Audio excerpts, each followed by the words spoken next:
오늘 말씀의 제목은 더하여 주심을 받을 사람, 이런 주제로 말씀 받겠습니다. 서론 없이 바로 본론의 말씀 드리겠습니다. 첫째 주제입니다. 우리가 받아야 될 말씀이 또 은혜가 여러 가지 있지만 더하여 주시는 은혜 없이는 행복할 수 없고 하나님의 일을 이룰 수가 없습니다. 그래서 반드시 우리가 받아야 될 응답이 더하여 주시는 이런 은혜 속에 들어갈 수 있어져야 됩니다. 온 세상 사람들에게는 보편적인 은혜가 분명히 있습니다. 불신자도 이 보편적인 은혜가 있고 신자에게도 이 보편적인 은혜가 있습니다. 하나님이 창조해 주신 자연 혜택, 신자나 불신자나 똑같이 누리게 됩니다. 그리고 일반적인 인도와 보호하심 역시 신자나 불신자나 똑같이 누리게 되어져 있습니다. 하나님이 신자만 지켜주시지 왜 불신자를 지켜주십니까? 따져도 하나님은 불신자를 지켜주십니다. 여러분들이 예수님 믿기 이전에 하나님이 여러분들을 지켜주셨기 때문에 건강했고 평안했고 하나님이 축복해 주셨기 때문에 성령에 의해서 예수님을 주라고 시인하고 구원받은 겁니다. 만약에 불신자도 하나님이 안 지켜주시면 이 세상이 유지가 안 됩니다. 왜 그렇죠? 더러운 귀신이 모든 사람들 정신병자 다 만들어 버리기 때문에. 더러운 귀신이 모든 사람들을 붙잡아서 돌로 산으로 불로 강으로 집어넣고 굴리고 괴롭히기 때문에 만약에 그렇게 된다고 생각해 보세요. 이 세상이 유지가 돼야 안 돼요? 안 돼요. 이 시간에도 하늘에는 비행기가 날고 있는데 기장들이 조정을 합니다. 불신자가 훨씬 더 많습니다. 만약에 하나님 안 지켜주시면 그 기장을 누가 장악하죠? 더러운 귀신이 장악해서 정신을 잃게 만듭니다. 그 순간 비행기는 추락해서 수백 명의 목숨들이 다 죽게 됩니다. 그러면 이 세상이 유지가 돼야 안 돼요? 하나님의 나라 이루기는커녕 이 세상이 완전히 흑암의 세상이 돼서 세상 유지가 안 됩니다. 하나님의 뜻 이룰 수가 없습니다. 그래서 하나님이 불신자라도 하나님이 지켜주시는 겁니다.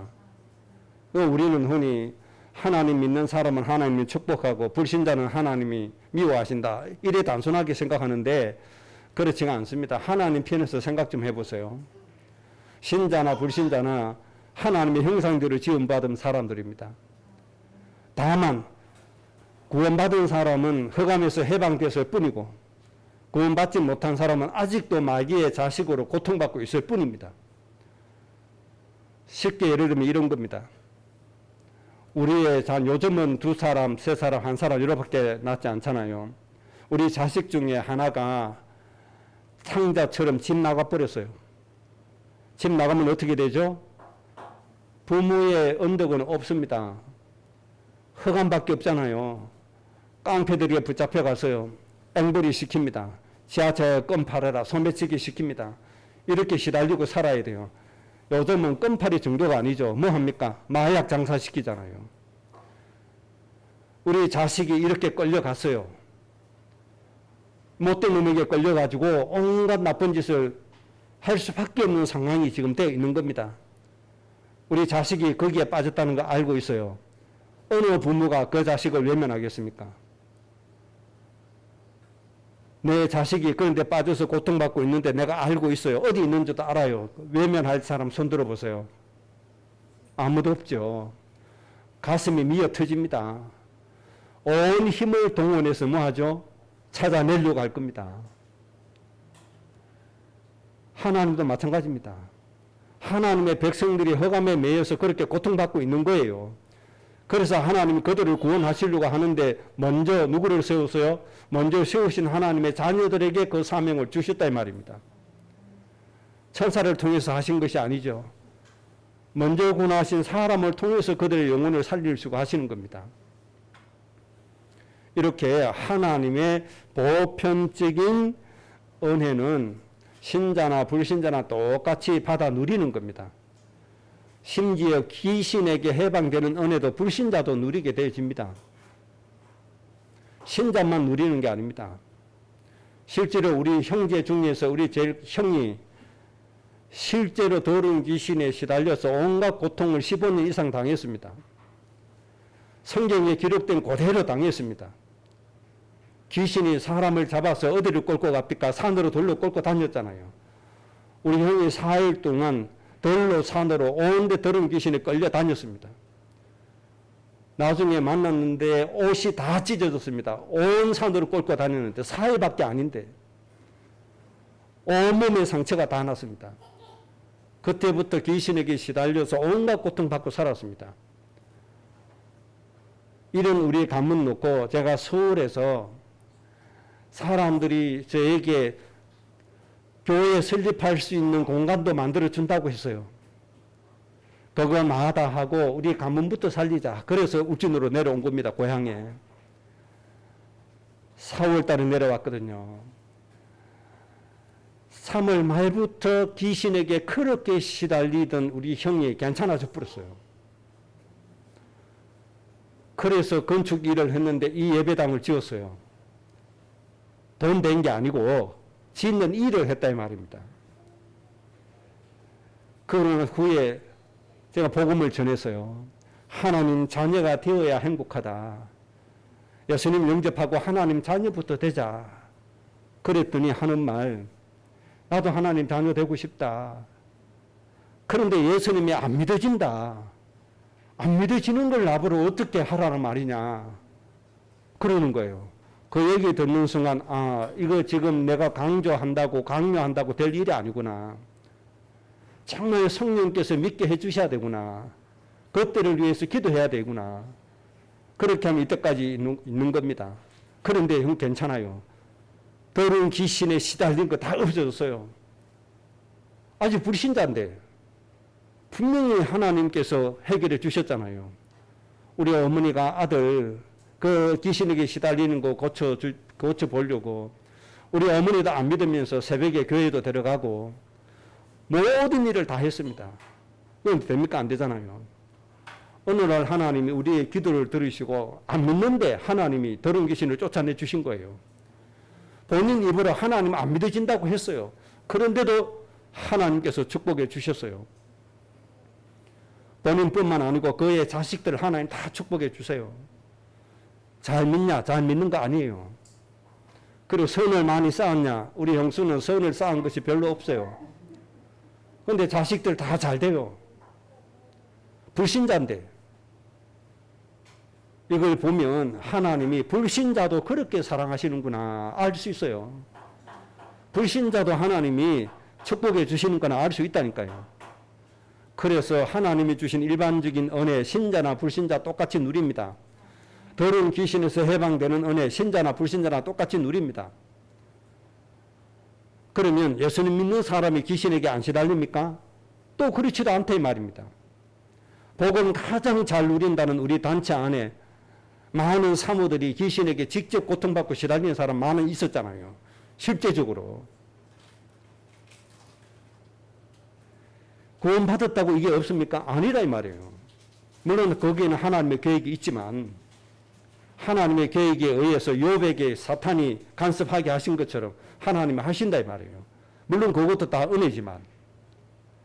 그래서 오늘 제가 말씀드리고자 하는 뜻은 일반적인 은혜는 신자나 불신자나 똑같이 누린다는 겁니다.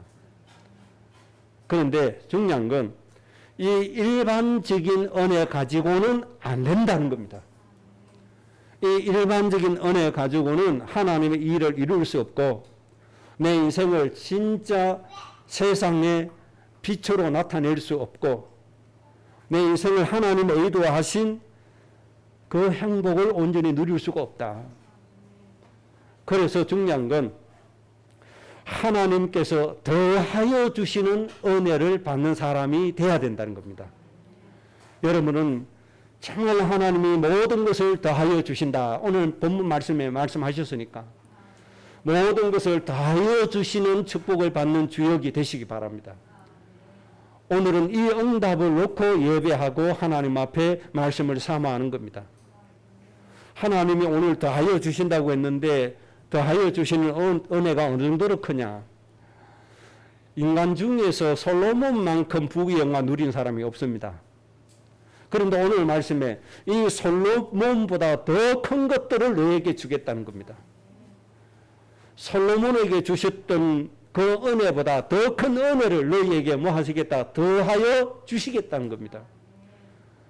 오늘 이 축복을 꼭 회복하는 여러분들 되시기 바랍니다. 더하여 주시는 은혜가 있어야만 천하 만민을 살릴 수 있고 모든 민족을 살릴 수가 있습니다. 더하여 주시는 은혜가 있어야 나에게 맡겨주신 천명을 이루고 강국을 이룰 수 있습니다. 더하여 주신 은혜가 있어야 가문을 하나님의 은혜로 살릴 수가 있습니다. 그래서 하나님이 더하여 주시는 은혜를 사모하시기 바랍니다. 이 은혜를 꼭 받을 수 있는 사람 오늘 예배를 통해서 되어지시기를 주의 이름으로 축복합니다. 더하여 주시는 신뢰를 보면 이삭에게 하나님이 천하 만민을 복되게 하라 이 말씀을 하시고서는 이삭에게 주신 게 뭡니까? 100배를 주셨다.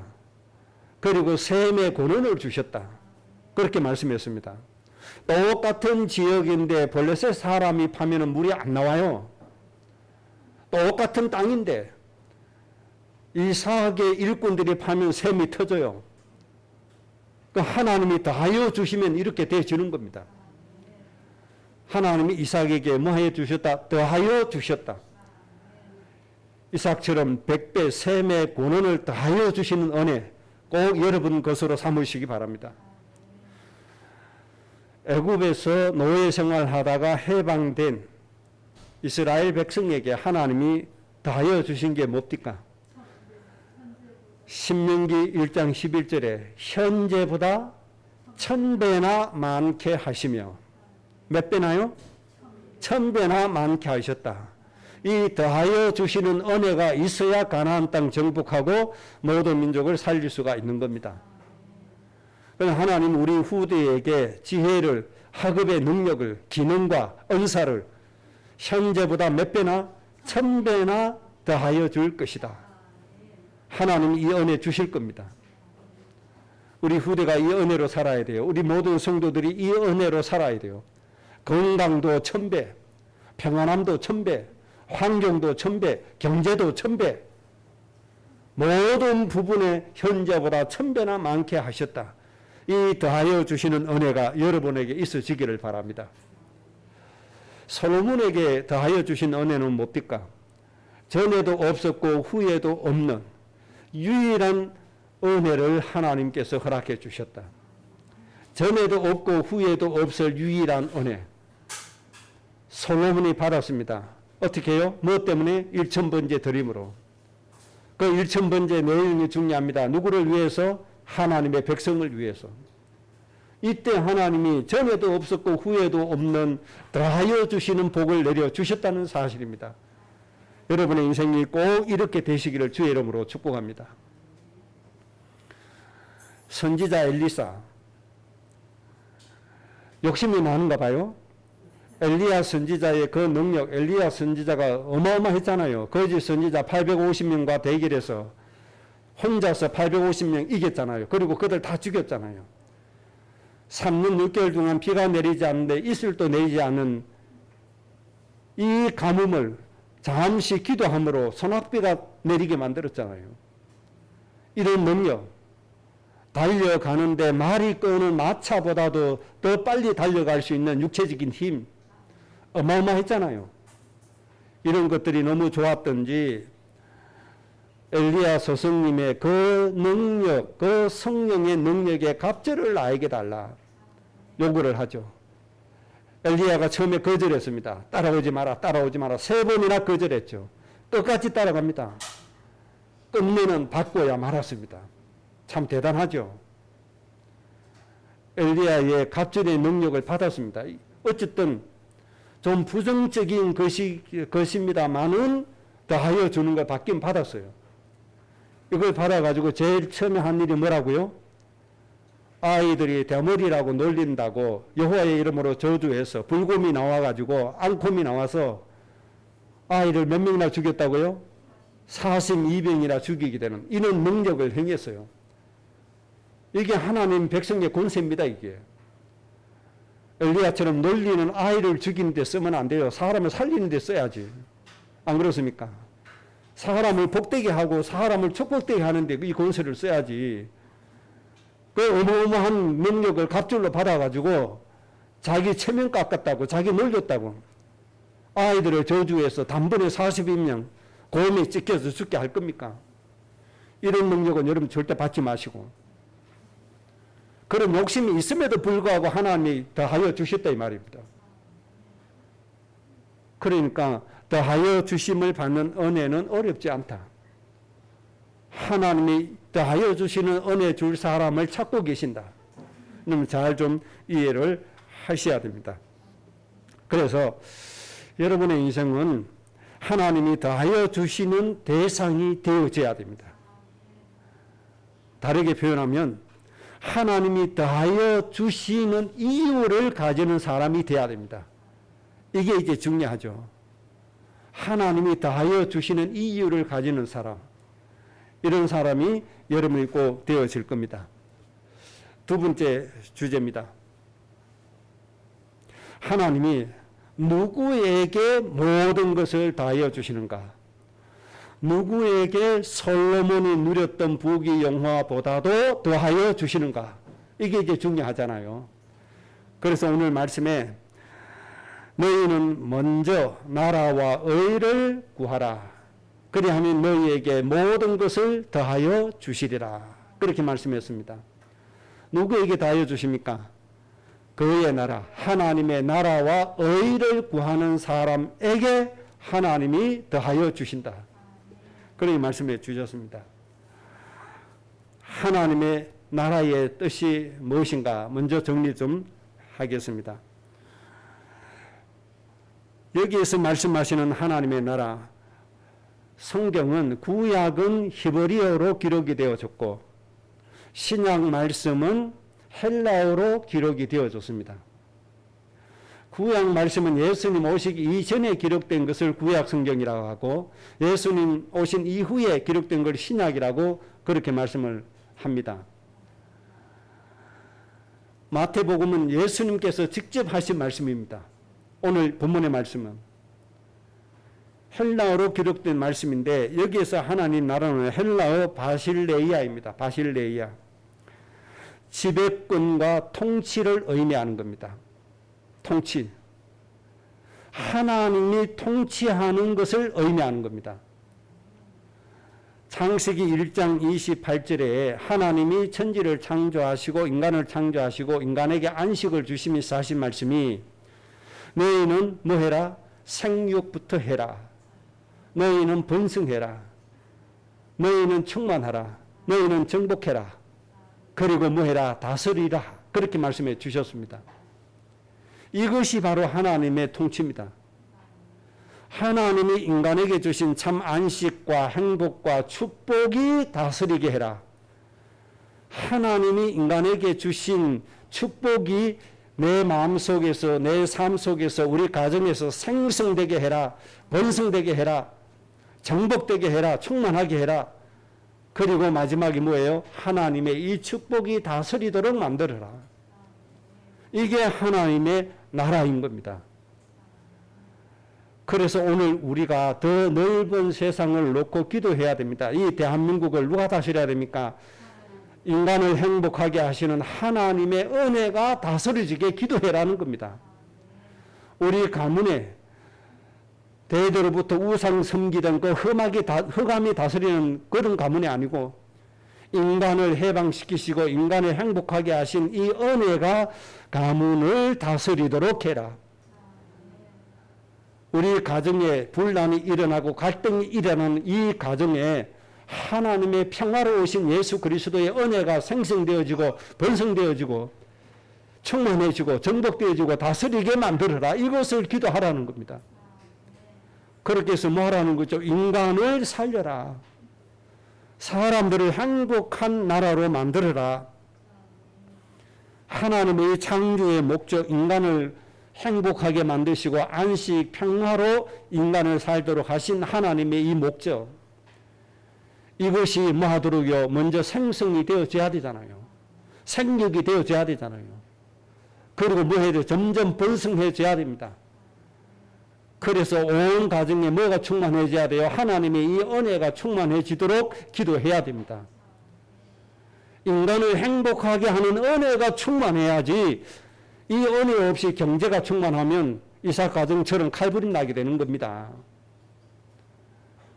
정말로 인간을 섬기고 인간을 안식되게 하는 이 은혜가 충만해야 되지, 이거 없이 돈이 많으니까 어떻게 됩니까?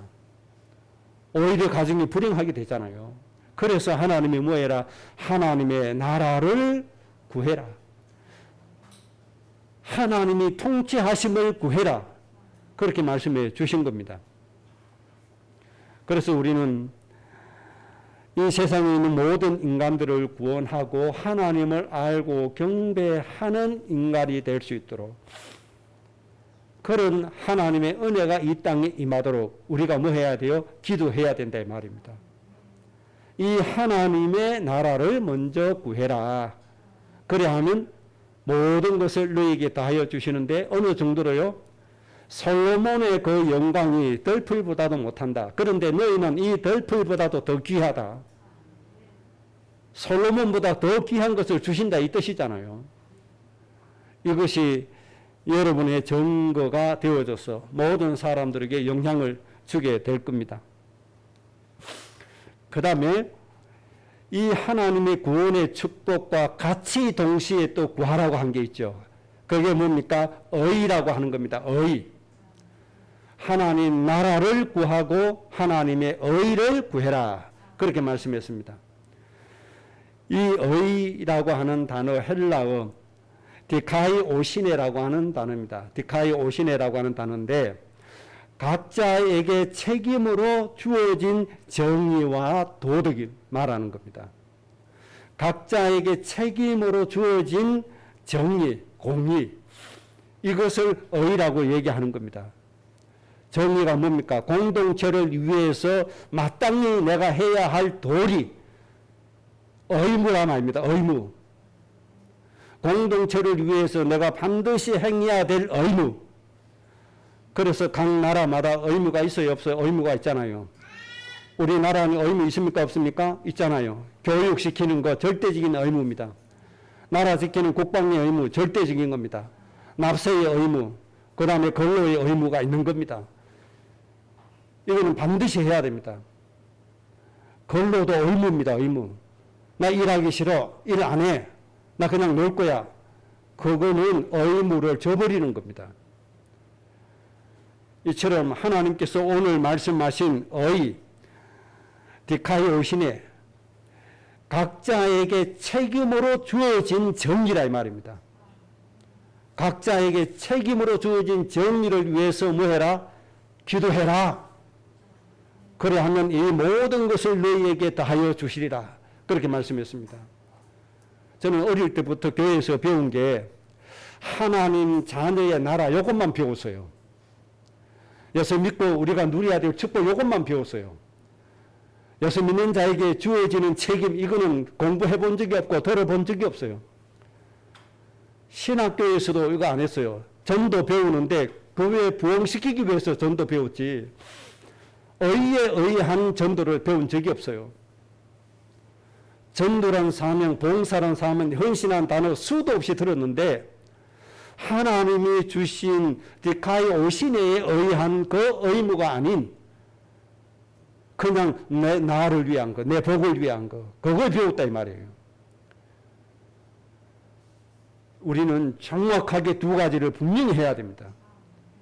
하나님 인간에게 주신 안식과 행복을 통치하는 그 하나님의 나라, 그리고 하나님이 우리에게 주신 정의로서 가져야 될 책임, 이 두 가지를 동시에 하나님 앞에 가져야 됩니다.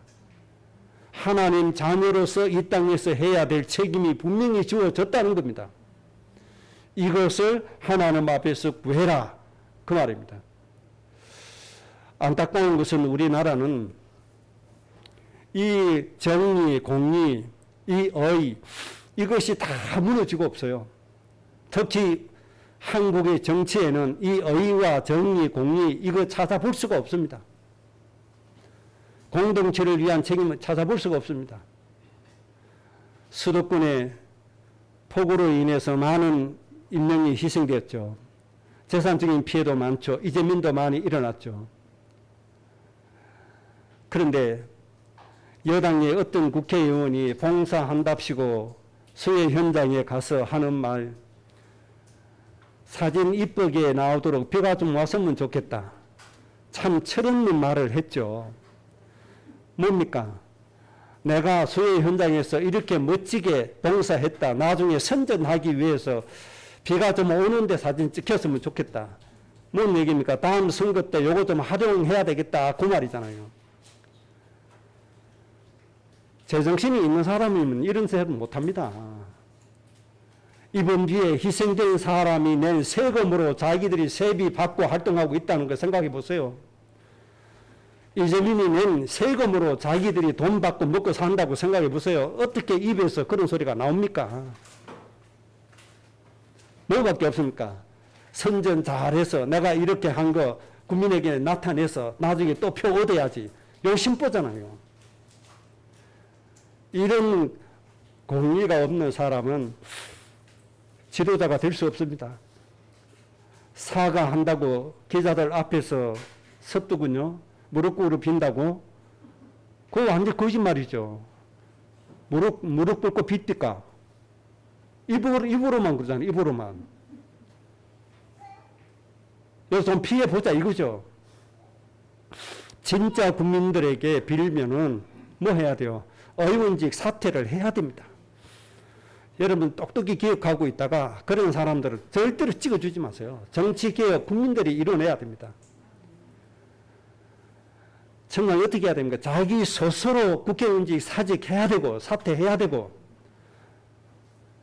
국회에서는 어떻게 해야 됩니까? 특히 민주당에서는 정말 백성들을 위해 한다면 국회윤리위원회를 열어서 의원직 제명 처리해야 됩니다. 민주당이 만약에 그렇게 한다면 백성을 위한 당이라고 제가 인정할 겁니다. 그런데 안 할 겁니다. 왜? 자기들도 유사한 일을 하면 제명당해야 되니까. 그런 전례를 만들지 않기 위해서 절대로 그렇게 안 할 겁니다. 오히려 저 여당 저것들 나쁜 놈이라고 비판만 하고 끝낼 것입니다. 정말 나라를 위하고 백성을 위한다면 민주당이 가반이 넘기 때문에 충분히 할 수 있습니다. 의원직 제명해야 됩니다. 이런 책임감이 하나도 없는 사람이 어마어마한 세비를 받아먹고 자기 이만 위해서 일하는데 됩니까? 그래서 하나님이 너의 이의를 구하지 마라. 다른 사람의 이의부터 구해라. 절대적인 원칙을 하나님이 주신 겁니다. 그래서 우리나라는 비극입니다. 저 정치인들 중에서 참 지도자가 없다는 게, 참 이런 정의와 공의를 가진 사람이 없다는 게 우리나라의 비극입니다. 대통령하고 여당 대표했던 그 젊은 친구하고 서로 싸우는 거 한번 보세요. 우리 후대들이 뭘 보고 배웁니까? 역겹기가 그지 없잖아요. 그래서 저는 기도합니다. 하나님, 백성들의 아픔도 모르는 지 이익만 챙기는 저런 국회에 있는 정당 제발 좀 없애주세요. 저런 정당 좀 제발 없애주시고 정말로 책임감을 가지고 백성들을 위해서 헌신할 수 있는 사람, 그런 정당을 하나님 좀 만들어주세요.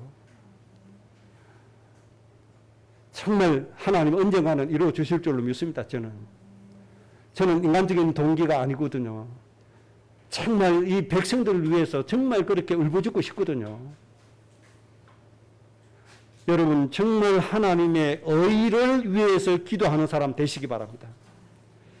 나에게 책임으로 주어진 정의와 공의, 책임감, 이걸 외면하면 안 됩니다. 하나님은 우리 교회에 주신 의가 있습니다.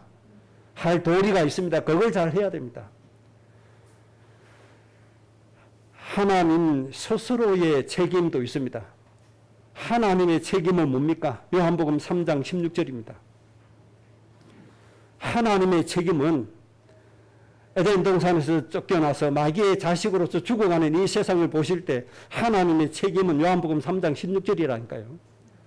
하나님이 세상을 이처럼 사랑하사 독생자를 주셨으니 이는 저를 믿는 자마다 멸망치 않고 영생을 얻게 될 것이다. 그래서 누구를 주십니까? 하나님 자신이 육신으로 이 땅에 오셔서 죽어주시는 겁니다. 이게 하나님의 의입니다. 하나님의 책임입니다. 그러면 예수님의 책임은 어떤 책임입니까? 요한복음 6장 38절 내가 이 땅에 온 것은 내 뜻을 이루기 위해서가 아니라 하나님의 뜻을 이루기 위해서다. 하나님의 뜻이 뭐냐? 한 영혼도 잃어버리지 않고 전부를 살리는 이것이니라. 이게 예수님의 의고 예수님의 책임입니다.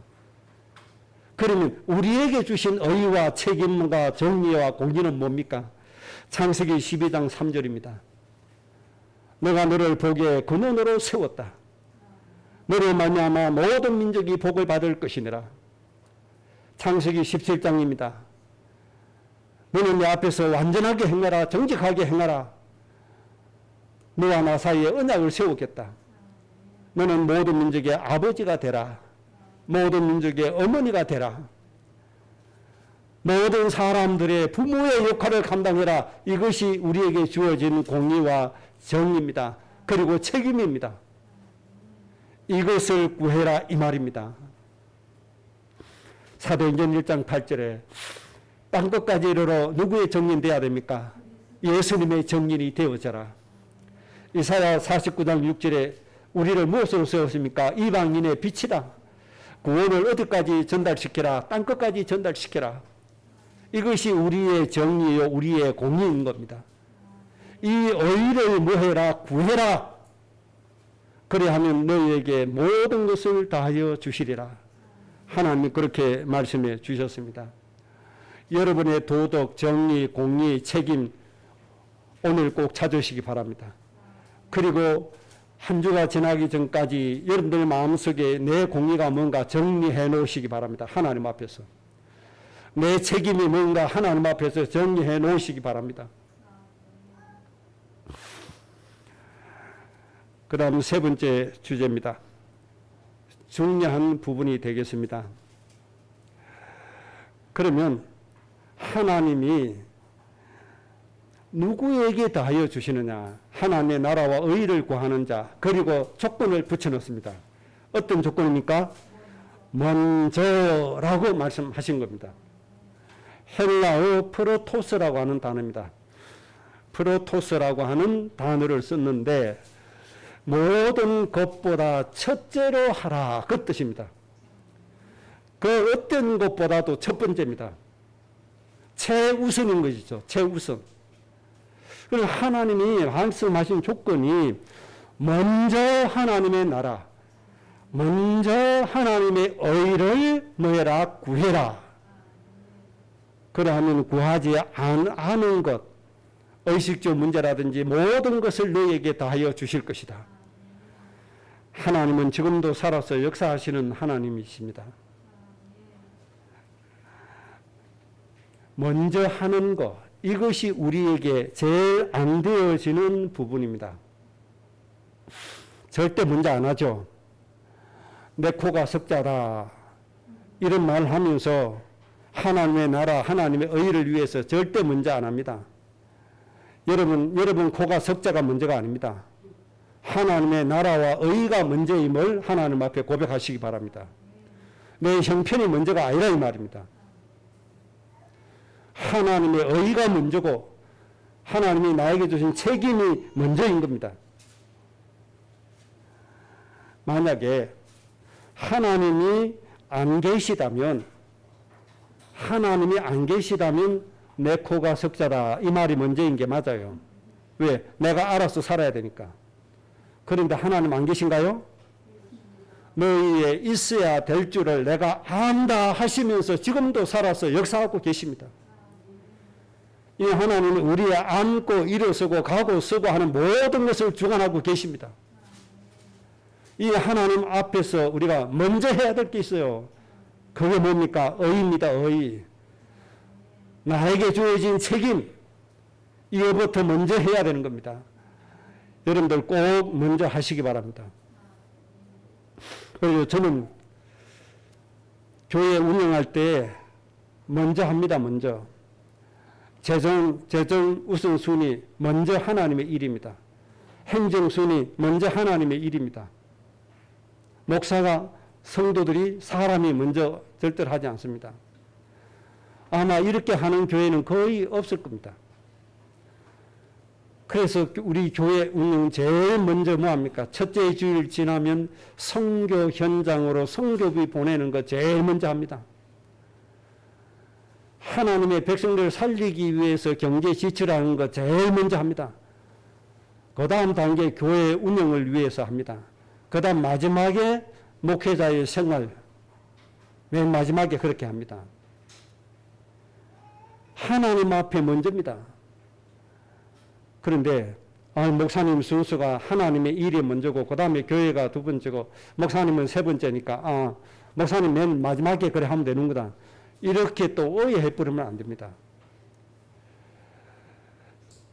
구약시대부터 보면 제사장이 첫 번째입니다. 여러분. 나는 제사장으로서 목사로서 교회 운영하는 대표로서 하나님의 일을 먼저 합니다. 그러나 성도는 하나님 앞에서 먼저 해야 될 것도 찾아야 됩니다. 이걸 지혜롭게 잘 인도받아야 되죠. 여러분, 하나님의 일이 먼저입니다.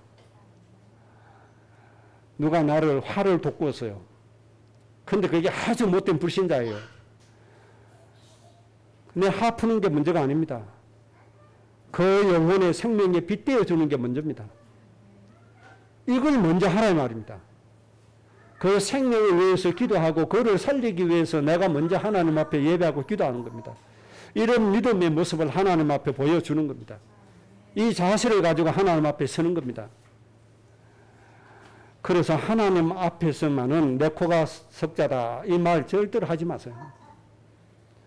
있던 없던 하나님께 맡겨놓고 자족한 마음으로 하나님의 일을 먼저 해야 되는 겁니다. 내 입장을 내세우지 말고 하나님의 뜻이 무엇인가를 먼저 찾아야 됩니다. 하나님의 의가 뭔가, 내 책임이 먼저가 뭔가 찾아야 됩니다. 그럴 때 하나님이 너희에게 뭐 하신다고요? 모든 것을 다하여 주실 것이다. 그렇게 말씀해 주셨습니다. 여러분의 모든 문제 하나님 앞에 내려놓고 하나님의 나라 위해서 기도하세요. 먼저 하세요. 먼저. 아이고 저 화상 같은 저 신랑 만나서 내가 이 고생한다. 원망하고 실망하고 낙심하지 마시고 저 화상 같은 신랑 영혼 하나님 먼저 구해 주시고 저 못난 신랑 마음속에 하나님의 평화가 임하게 해주시고 하나님의 생명이 임하게 해달라고 기도부터 해야 돼요. 하나님 저 영혼을 내가 어떻게 하든지 꼭 살리겠습니다. 기도부터 해야 돼요. 이렇게 하면 하나님이 더하여 주시는데 뭘 더해 주십니까? 경제, 건강, 평안함, 축복할 것 없이 필요한 모든 것을 더하여 주신다. 이 은혜로 여러분들 꼭 살아주시기 바랍니다.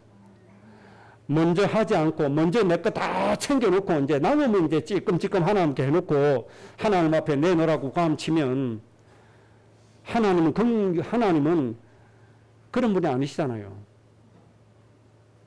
하나님은 만유리 여겼음을 받은 분은 아닙니다. 내 할 거 다 해놓고 내 가질 거 다 가져놓고 이제 마지막에 이제 하나님이 그 조금 하고 뭐 하나님이 거짓입니까? 하나님은 우리의 구제 대상입니까? 아니잖아요. 구제는 그래 해도 돼요. 구제는. 그러나 하나님의 일은 그렇지가 않습니다. 하나님의 것은 그렇지가 않은 거예요. 하나님의 것은 그렇지가 않은 거예요. 먼저입니다. 먼저. 하나님이 무엇을 먼저 원하시는지 한번 보세요. 저는 이때까지 그렇게 살았습니다. 내가 서울에서 아프리카 선교회 후원회 일을 할 때도 돈 1,000원이 없어 아이들 감기 약도 못 샀습니다. 그래도 선교 현장에 먼저 했습니다. 우리 양식이 없어도 우리 양식 사는 건 먼저가 아니었습니다. 하나님의 일이 먼저였습니다.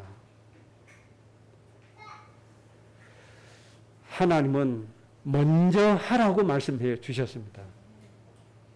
여러분들 하나님의 것을 먼저 하는 은혜가 있어지기 바랍니다. 오늘 결론입니다. 하나님 앞에 소원하고 기도하시기 바랍니다. 하나님, 제 삶의 모습이 하나님의 마음을 감동시키는 삶을 살게 하옵소서. 하나님께 이렇게 소원하시고 기도하시기 바랍니다. 하나님의 마음을 뭐 하는 사람? 감동시키는 사람. 하나님은 이런 사람 찾고 계십니다. 하나님을 감동시키는 이런 은혜가 우리에게 있어야 돼요. 그러면 하나님이 한 번 역사하시면 끝나는 거 아닙니까? 하나님이 조금만 역사하셔도 끝나는 거 아닙니까? 자, 그렇다면 어떻게 하면 하나님의 마음을 감동시킬 수 있겠습니까? 너무너무 쉽습니다, 여러분. 하나님의 마음을 감동시키는 방법, 첫째, 둘째, 셋째, 이거 다 필요 없어요. 하나님 기뻐하시는 거 한 가지만 하시면 돼요, 한 가지. 그럼 하나님 마음 감동하신다니까요. 솔로몬 예를 들어서 말씀드리면 되겠습니다.